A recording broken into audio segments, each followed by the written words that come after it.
Merci. Deuxième partie de la présentation, urgence hypertensive. Quelle prise en charge par professeur Aboyan? Merci. Bonjour à tous à nouveau et merci beaucoup. Je vais donc vous parler des urgences hypertensives qui, il faut le dire, ce n'est pas toujours très évident. Enfin, ça me semble toujours une usine à gaz. Et chaque fois que quand j'étais étudiant à un cours sur l'urgence hypertensive, j'avais des terminologies différentes, des crises hypertensives, chacun a son jargon. Et on va essayer un petit peu donc de faciliter un petit peu les choses.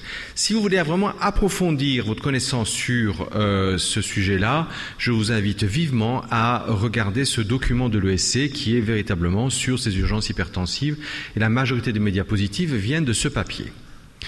Alors, en fait, c'est une entité hétérogène, mais le dénominateur commun, c'est simple. C'est une anomalie hypertensive aiguë qui nécessiterait un traitement rapide pour contrôler l'HTA et ses conséquences organiques potentielles. Et c'est ces conséquences organiques qui est vraiment l'élément important dans cette phrase.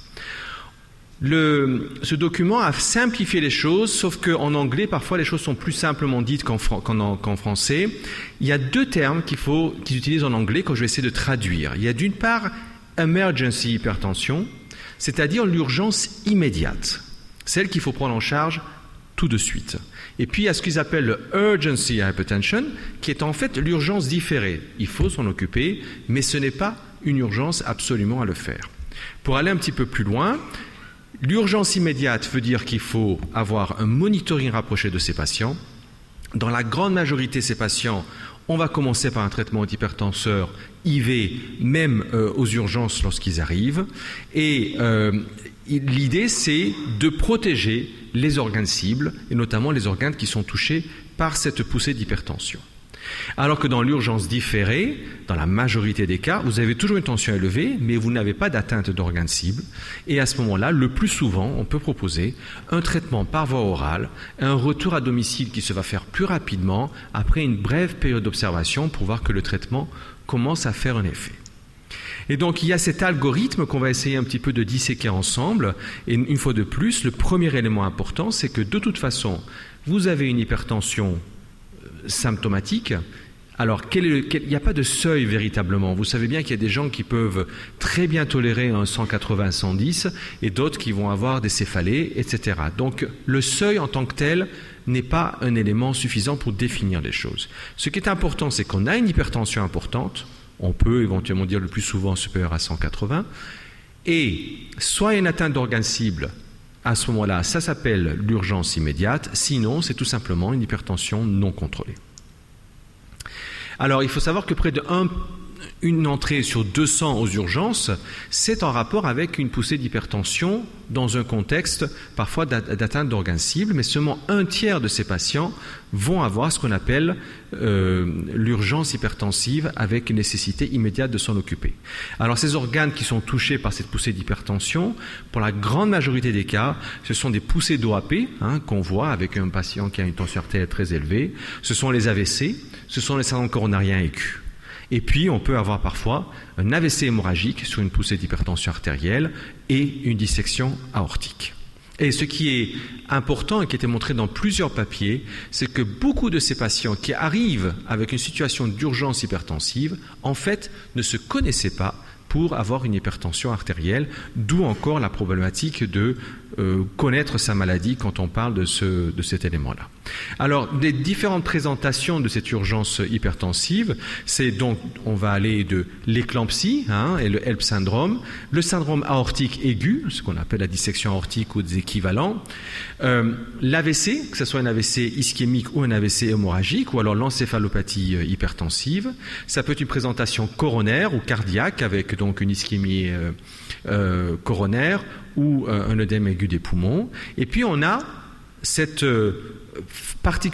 présentation particulière qui est l'hypertension maligne que je vais un petit peu détailler. L'hypertension maligne, elle est en fait plus ou moins associée à ce qu'on appelle la microangiopathie thrombotique, on va voir qu'est-ce que c'est, et le plus souvent, elle peut être associée à une insuffisance rénale aiguë. Donc, qu'est-ce que c'est que l'hypertension maligne? Le plus souvent, c'est une tension artérielle qui est supérieure à 200/120, mais ce n'est pas un chiffre absolu à retenir, mais il y a des éléments importants, notamment une rétinopathie qui peut être sévère, une insuffisance rénale aiguë et ce qu'on appelle cette microangiopathie thrombotique. Alors ce mot maligne vient du fait que auparavant, la mortalité de ces patients était absolument effroyable. Maintenant, la situation est quand même nettement améliorée.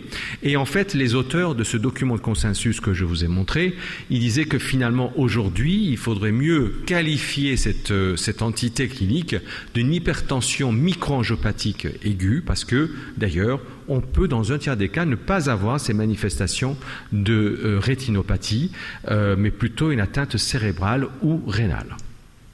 Alors, 2 mots de physiopathe, je ne vais pas faire très compliqué, mais quand on a une hypertension sévère, on va avoir donc une activation du système rénine-angiotensine, c'est un élément important, qui va augmenter la résistance vasculaire au niveau des reins, un problème microcirculatoire, des dommages au niveau microcirculatoire et surtout des organes comme le cerveau qui ne pourront plus avoir cette autorégulation, c'est-à-dire que la poussée de tension dépasse la capacité de l'organe à juguler la tension artérielle pour avoir une tension artérielle fixe, et tout cela va mener vers l'atteinte d'organes cibles et donc va montrer la gravité de cette poussée d'hypertension.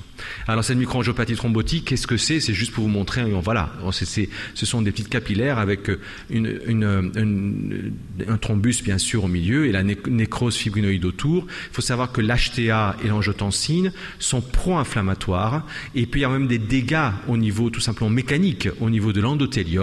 Et cette déchirure de l'endothélium va faire que le sang va être en contact avec le sous-endothélium et donc créer des caillots et donc à ce moment-là aggraver la situation hypertensive. La rétinopathie hypertensive, on l'a tous apprise, on la voit quasiment nous-mêmes jamais. C'est rare qu'on demande à un ophtalmo de venir aux urgences pour le voir, mais il y a des moments où il faut le faire, avec donc cette description des hémorragies en flamèche, de l'œdème papillaire, de cet aspect cotonneux qu'on peut visualiser et des exsudats. Tout cela, c'est hautement spécifique quand c'est bilatéral. Si l'ophtalmo vous dit dans un œil j'en vois et pas dans l'autre, c'est quand même pas anormal. Une HTA en général va atteindre les 2 yeux. L'autre élément plus intéressant que maintenant on connaît mieux depuis que l'imagerie cérébrale a fait les progrès que vous connaissez, c'est cet œdème au niveau cérébral qui va commencer surtout par la partie postérieure du cerveau qui est moins capable de se défendre contre une hypertension. Il y a moins de récepteurs sympathiques à ce niveau-là. Et donc, on va voir les premières manifestations qui se feront plutôt en postérieur, donc des convulsions, des léthargies, mais aussi une cécité corticale et un coma. Parfois, il y a des signes avant-coureurs, mais on n'arrive pas toujours à temps à s'en occuper. Alors, il y a un algorithme décisionnel que je n'ai pas envie de détailler maintenant parce que c'est très riche, vous allez voir, mais c'est un peu pour avoir une approche un peu systématique quand vous avez un patient avec une hypertension artérielle importante qui arrive aux urgences ou dans votre cabinet. Il faut d'abord savoir est-ce qu'il y a des manifestations cardiovasculaires. S'il y a des douleurs thoraciques, on va essayer, à ce moment-là, lancer des examens ou des bilans pour chercher soit un syndrome coronarien aigu, soit un syndrome aortique aigu ou une dissection aortique. Est-ce qu'il y a une dyspnée? Parce que s'il y a une dyspnée, là aussi, c'est soit qu'on est en train de faire un OAP, soit c'est une manifestation un peu atypique d'un syndrome coronarien aigu qui se manifeste. Donc, en premier lieu, on va chercher les signes cardio. Une fois qu'il n'y a plus les signes cardio, on va chercher les signes au niveau cérébral. Alors pourquoi on a choisi d'abord le cardio et puis après le cérébral? C'est juste par fréquence de survenue de ces éléments aux urgences. Donc une fois qu'on n'a pas des manifestations cardio, ce qui est important, c'est de voir s'il y a des manifestations neurologiques. Et si oui, on va surtout vers l'imagerie cérébrale, avant tout pour dépister un AVC hémorragique. Et associé à cela, on va aussi faire à ce moment-là le fond d'œil pour voir s'il y a une atteinte de rétinopathie. Et ce n'est que si on a éliminé tout ça, bien sûr, on va faire aussi un bilan rénal pour voir s'il y a une insuffisance rénale aiguë. Et par étapes, comme ça, on va progressivement éliminer les différents diagnostics. On va aussi chercher des manifestations d'hémolyse qui existent dans certaines manifestations comme le HELP syndrome. Donc, ce sont des éléments qui progressivement vont nous diriger vers une atteinte d'organes cibles. Alors, la prise en charge, ce qui est très compliqué, c'est qu'en fait, malgré la fréquence qui n'a pas tellement bougé, même il y a des registres américains qui montrent qu'il y a une petite augmentation de ces urgences hypertensives, en tout cas aux États-Unis, paradoxalement, on n'a pas d'essai thérapeutique dans ces situations particulières, sauf en cas d'accident vasculaire cérébral, où il y a eu des études, des stratégies qui ont été comparées, aussi bien en cas d'un AVC ischémique, AVC hémorragique, et aussi dans le cas d'AVC ischémique, avec ou sans thrombolyse, il y a eu des études qui ont été réalisées.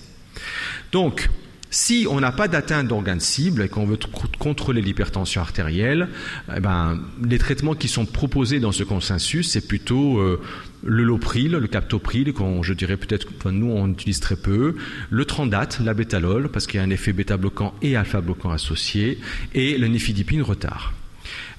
Et ce qui est important, c'est aussi de ne pas créer une hypotension importante de manière trop aiguë. Et c'est pour ça qu'on propose quand même malgré tout de surveiller pendant quelques heures ces patients après l'instauration du traitement.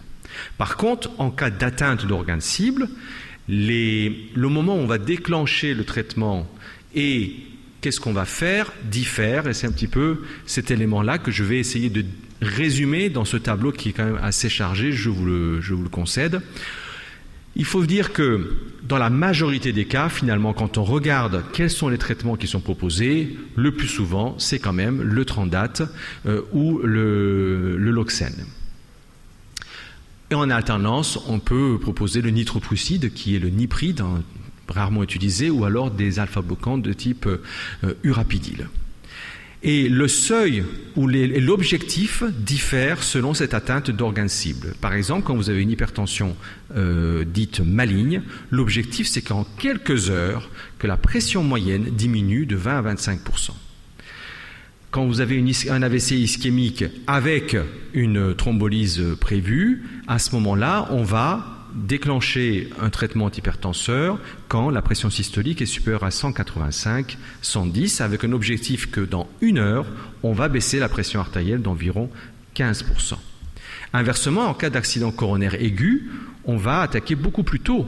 Et dès que la pression artérielle est supérieure à 140, on va proposer des traitements, des dérivés nitrés, mais également les bêta-bloquants que de toute façon on va proposer en cas d'accident aigu. En cas d'OAP, on va pareil, une pression artérielle supérieure à 140, on va attaquer le traitement et là, le plus souvent, on va donner des dérivés nitrés qui font le double jeu de contrôler la tension artérielle et de diminuer l'œdème pulmonaire. Et bien sûr, on va rajouter un traitement diurétique, mais ce n'est pas un traitement diurétique par furosémide qui va vraiment régler cette hypertension. Cas particulier, le syndrome aortique aigu. On sait aujourd'hui que la prise en charge du dissection aortique, et notamment la fréquence cardiaque, est un élément pronostique. Donc il faut non seulement baisser la tension artérielle, mais vous devez ralentir la fréquence cardiaque. Il y a même un papier qui va sortir dans quelques semaines de l'European Heart Journal qui a montré que dans les centres où on a bien mis l'objectif de fréquence cardiaque inférieure à 60, le devenir de ces patients est meilleur que dans les centres où il n'y avait pas un objectif de fréquence cardiaque. Donc c'est vraiment un élément important. D'où le fait d'avoir recours aux bêta-bloquants.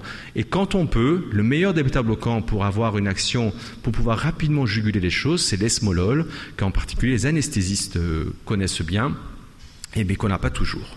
Et puis, en cas d'éclampsie ou de syndrome apparenté, on va avoir une action immédiate dès que la pression artérielle est supérieure à 160, 105. Donc vous voyez que selon l'atteinte d'organes cibles, on va avoir des objectifs un peu différents. Et je dirais que cette figure résume un petit peu la situation, c'est-à-dire que pour chaque présentation, quand est-ce qu'on commence et où on va ?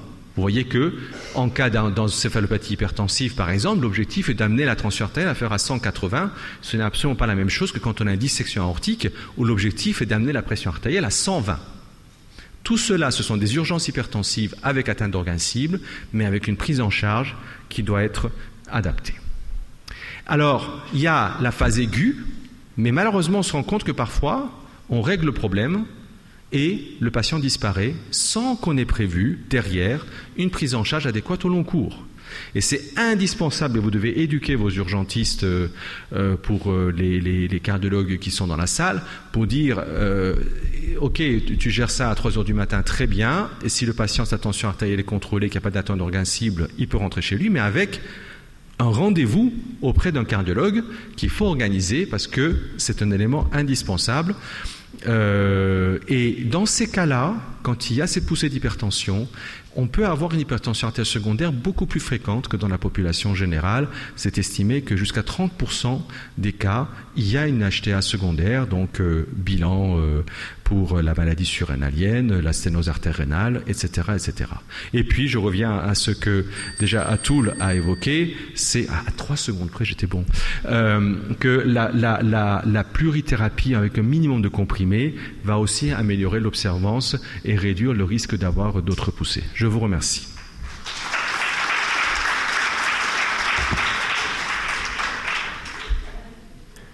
Merci professeur Aboyance.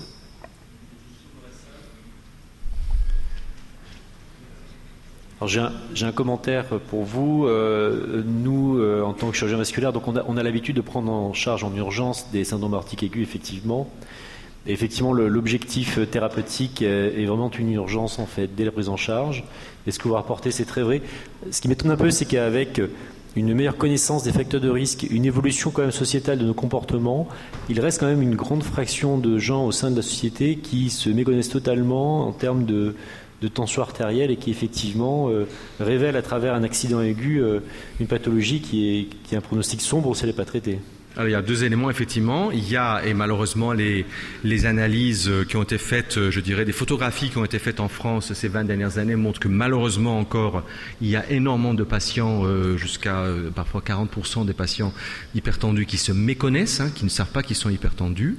Et puis, je pense que même si on améliore tout ça, il y aura toujours ceux qu'on ne pourra jamais améliorer, ce sont les rebelles. Atul en a parlé 2 mots, c'est-à-dire les patients qui ne prennent pas correctement leur traitement. Ouais. Alors après un événement qui donne des manifestations cliniques, peut-être qu'ils vont être plus sensibles, mais il y a un vrai souci de diagnostic. Et une fois que le diagnostic est fait, d'une bonne prise en charge, et que la bonne prise en charge est faite, d'une bonne observance du traitement. Tout à fait. Un commentaire, oui.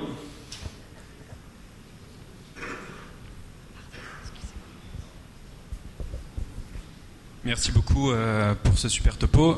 C'est juste, comme vous l'avez dit, pour l'instant, il n'y a pas d'études sur tout ce qui a hypertension artérielle maligne. C'est pas de la promo pour moi, c'est pour l'ancien chef de Philippe Goss qui a fait les recos. Ils sont en train de faire une cohorte d'hypertension artérielle maligne qui s'appelle HAMA, H-A-M-A.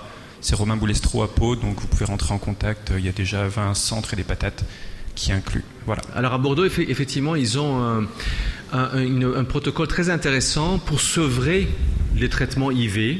C'est 2,5 grosso modo, toutes les 6 heures, ils donnent du Lopril et toutes les 6 heures, non, du Ramipril.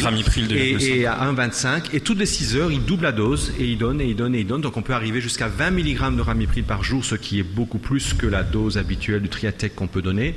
Mais ça permet de sevrer. Ils ont fait ce papier qui montrait que c'était une bonne façon de sevrer les patients parce qu'une fois qu'on a contrôlé, après la difficulté, c'est de sevrer les patients sans passer des semaines dans l'hôpital. Ouais, ils les remplissent énormément aussi. Ils leur mettent 3 à 4 litres de phi dans les 12 premières heures et ils les blindent de Ramipril en effet.